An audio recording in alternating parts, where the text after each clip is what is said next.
emas. O'ynab keldim. Avval anjom podcast, keyin lezginka, oxir arabcha bilan tugadi. Nima qildim, ishlab keldim. Biz ayollar uyda burchak chinisi bo'lib o'tiramiz. Erkaklarga mazza.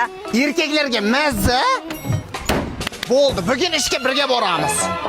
Biz uyda issiqqina sho'rvani mazza qilib ichib o'tirsangiz, siz bechora achitib gummalar yeb o'tirasizmi? Hali ham zo'r abid qilganim, kecha abidga nomla mayiz yeganman.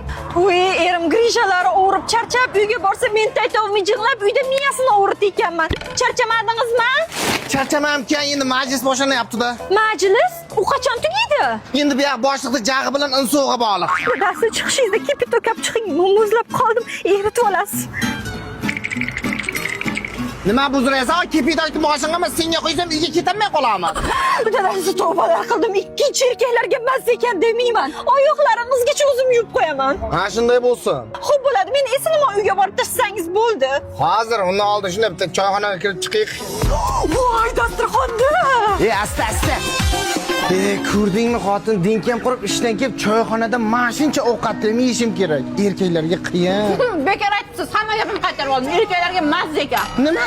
Ha, onalarini ko'rsin. Hammasi mana shungacha zo'r ketyapti. Choyxona qilib bala bormidi?